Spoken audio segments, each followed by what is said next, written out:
Salut, je suis Robin. J'ai 14 ans et j'ai vécu un événement vraiment extrême, dont je ne peux en parler à personne. Pas même à mes amis, et certainement pas à ma famille. Tout le monde penserait que je suis complètement fou. Si on m'avait raconté cette histoire il y a quelque temps, c'est exactement ce que j'aurais pensé, et rien n'aurait pu me convaincre du contraire. Le fait est que j'ai un ami extraterrestre, avec qui j'ai passé les 2 jours les plus incroyables de ma vie. Cela m'a définitivement changé. C'est arrivé un samedi soir, il y a quelques mois. J'étais chez mon ami Tom, et il était très tard lorsque j'ai pris le chemin du retour. Il y avait soudainement une sorte de capsule devant moi. Je me suis penché, pensant que c'était un récipient ou un jouet. Mais il faisait trop sombre pour voir. Je l'ai juste pris avec moi par curiosité, car je voulais l'examiner de plus près le lendemain matin. Une fois chez moi, j'ai négligemment posé la capsule sur une chaise avec ma veste. Et je me suis endormi. Cette nuit-là, j'ai fait des rêves complètement fous, impliquant une étrange créature avec un gros œil. Il avait un corps semblable à de la gelée, avec des sortes d'antennes. Dans le rêve, j'ai pensé que la créature bizarre avec son corps gluant était assez effrayante et dégoûtante. Lorsque mes parents sont partis jouer au tennis le dimanche, j'étais encore assis à la table, quand soudain j'ai remarqué quelque chose du coin de l'œil. Doucement, doucement. Tout va bien, me suis-je dit, en regardant mon épaule gauche. Elle était là, ressemblant exactement à ce qu'elle était dans mon rêve. La créature a roulé sur la table par-dessus mon bras et m'a regardé. Ne panique pas maintenant, ai-je pensé affolé, et calme-toi. Vas-y doucement, je suis ton ami. Ai-je entendu résonnant en moi, comme un vibrement intérieur. Ce n'est pas du tout moi, c'est toi qui dis ça, hein? Ai-je demandé. Encore une fois, j'ai entendu cette voix vibrante à l'intérieur de moi qui disait « Oui, pour un humain, tu as compris ça étonnamment vite. »« Qui es-tu » ai-je demandé. « Je suis désolé. J'ai entendu la voix en moi. Je ne voulais pas être arrogant. S'il te plaît, n'aie pas peur. »« Non, je n'ai pas peur, mais qui es-tu? Que fais-tu ici? De quoi s'agit-il » ai-je répondu, assez confus. « Tu peux peut-être arrêter de parler. » m'a demandé la petite créature. « Je te comprends comme ça. »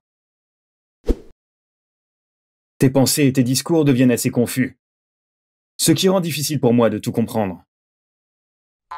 Incroyable, ai-je pensé. Mais tout cela était si dingue que je ne me suis pas posé de questions du tout. Alors, j'ai essayé, mais croyez-moi, c'est difficile de contrôler ses pensées. Je viens d'une galaxie pas très loin d'ici, mais vous les humains ne la connaissez peut-être pas encore. Quoi qu'il en soit, j'étais ici il y a quelques siècles, et maintenant, je veux découvrir à quel point vous avez évolué. Je suis ce que vous appelleriez un scientifique ou un explorateur. Je n'ai pas de nom, ni de sexe, mais appelle-moi Amo. Un petit clin d'œil à l'état amorphe qui convient le mieux à ma forme, je pense. Amo m'a demandé de lui faire découvrir ce que nous connaissons. Il était stupéfait quand je me suis assis devant mon ordinateur portable. Lors de sa dernière visite sur notre planète, il se trouvait, comme il l'a dit, à la Bibliothèque nationale de France à Paris, et il y est resté pendant plus de 2 ans à nous étudier, nous, les humains. Il m'a fait promettre de ne parler de lui à personne, jusqu'à ce qu'il quitte la Terre. Après cela, je pourrais décider par moi-même, mais il me l'a déconseillé. Il y avait un énorme désordre dans ma tête. Mais j'ai décidé de me lancer dans cette aventure, et j'étais sûr d'une manière profonde et étrange que je pouvais faire confiance à Amo. Il est resté sur l'ordinateur portable toute la journée, pendant que j'étais chez mes grands-parents. Amo avait également passé toute la nuit sur l'ordinateur portable. Puis le matin, il voulait aller à l'école avec moi dans mon sac à dos. Je lui ai demandé ce qu'il avait découvert ce soir-là, et il m'a répondu qu'à son avis, nous, les humains, avions fait un grand bond en avant dans l'évolution depuis sa dernière visite. Mais il ne comprend pas du tout l'agressivité généralisée, qui, selon lui, ne convient qu'aux espèces primitives. C'est illogique et totalement destructif, a-t-il déclaré. Vous détruisez continuellement tout ce que vous avez construit, et pour d'énormes dépenses. L'agression n'est pas une solution. C'est toujours un problème de plus. Les espèces plus évoluées recherchent constamment des solutions collectives et créatives. Je ne resterai probablement pas longtemps, car vous, les humains, dans votre intégralité, n'êtes pas à un point où je pourrais recommander le contact avec notre planète. J'étais sans voix, mais nous étions aussi arrivés dans ma classe à ce moment-là. Tom m'a demandé si je n'étais pas encore réveillé. J'ai marmonné quelque chose, et il m'a expliqué qu'il y avait un contrôle de mathématiques à venir. Et je me suis soudain souvenu que mes parents m'avaient posé la question au dîner. J'ai demandé silencieusement à Amo de se taire maintenant, ce à quoi il a répondu par un « Tout va bien, je suis occupé ». À peine 2 minutes plus tard, le test a commencé, et heureusement, j'ai pu regarder la feuille de Tom de temps en temps. Le reste de la journée a passé rapidement, et je voulais plus que tout rentrer à la maison pour continuer à parler à Amo. Tom m'a demandé si nous allions faire quelque chose plus tard, mais j'ai juste dit « Pas aujourd'hui, j'ai des choses à faire ». Et je suis parti dans une autre direction. Lorsque j'ai demandé à Amo ce qu'il avait fait à l'école, il m'a répondu « J'ai découvert que vous les humains pensez de manière très négative, ou n'êtes guère attentif ou gentil. Ton ami Tom, par exemple, était en colère contre toi parce que tu avais copié sur lui sans lui demander. Et tu étais en colère contre lui parce qu'il n'avait pas levé le bras de la table pour te permettre de mieux regarder sa copie. Mais en fait, il était déçu parce que tu ne l'avais pas rappelé hier. Et tu étais bizarre ce matin. En fait, tu l'as à peine remarqué. C'était pareil avec les autres élèves de ta classe et aussi avec ton professeur.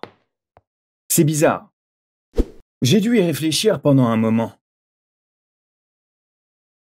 Quand je suis arrivé à la maison, heureusement, il n'y avait personne et j'ai enfin pu interroger Amo sur son monde. Il a commencé à m'expliquer. Chaque nuit, nous formons des filets de protection avec nos corps sur nos sources d'énergie jusqu'à ce qu'il fasse un nouveau jour, afin qu'elles ne gèlent pas. Le froid ne nous fait pas mal, mais sans ces sources d'énergie, nous serions amenés à disparaître. Il y a très longtemps, nous avons lutté pour cette tâche, nous nous sommes disputés, et souvent, nous ne l'avons pas bien faite. Beaucoup en ont souffert. À un moment donné de notre développement, nous avons compris que nous pouvions utiliser cette tâche, et nous avons appris à en tirer le meilleur parti. Aujourd'hui, nous aimons ces nuits plus que tout. Nous vivons ensemble et devenons un seul esprit et un seul corps. Semblable à la façon dont une éponge fonctionne pour vous sur Terre. Pendant des heures, je l'ai écouté attentivement. Quand j'ai entendu mes parents rentrer, j'ai rapidement emmené Amo dans ma chambre pour l'ordinateur portable. Je leur ai dit qu'après le dîner, j'allais chez Tom pour faire quelques trucs pour l'école. Amo s'en allait déjà ce soir, et je voulais passer plus de temps avec lui, mais j'avais encore une quantité incroyable de questions à lui poser. Donc, après le dîner, j'ai pris mon sac à dos avec Amo et la capsule, et je suis allé au parc. Je lui ai demandé ce que je pouvais faire et s'il reviendrait. Oui, a-t-il dit. Dans environ 200 ans, je reviendrai à nouveau. Peut-être que je rencontrerai un de tes descendants. Ce serait bien. Tu me demandes ce que tu peux faire pour résoudre vos problèmes? Sois simplement une bonne personne, qui est aussi bonne qu'elle peut l'être de toutes ses forces, ni plus, ni moins. Maîtrise tes pensées, et l'action suivra automatiquement. Crois-moi, c'est un grand projet, et tu auras beaucoup à faire pour le mener à bien. Nous avons parlé de beaucoup d'autres choses, mais vers minuit, il a dit au revoir, s'est glissé dans sa capsule et s'est envolé. J'avais envisagé de tout raconter à Tom à propos d'Amo pendant un moment, mais j'ai décidé de ne pas le faire. J'ai beaucoup réfléchi à l'honnêteté, à ce que je voudrais être et devenir, et à la manière dont je le ferai. Je lui en ai parlé et lui ai demandé ses idées. Au début, il a trouvé ça étrange et a dit que j'avais changé. Mais au bout d'un moment, il a dit « Avant, tu étais souvent irréfléchi et tu t'intéressais surtout à toi-même. Pourtant, tu es mon meilleur ami depuis le CP, mais depuis quelque temps, je t'apprécie encore plus qu'avant. On en a bien rigolé. J'aimerais pouvoir rencontrer Amo à nouveau car j'ai encore tellement de questions à lui poser. Quoi qu'il en soit, ce furent les 2 jours les plus excitants de ma vie et je ne les oublierai jamais. Merci d'avoir regardé mon histoire et de m'avoir écouté. Vous pouvez trouver d'autres histoires passionnantes sur cette chaîne. Il suffit de s'abonner.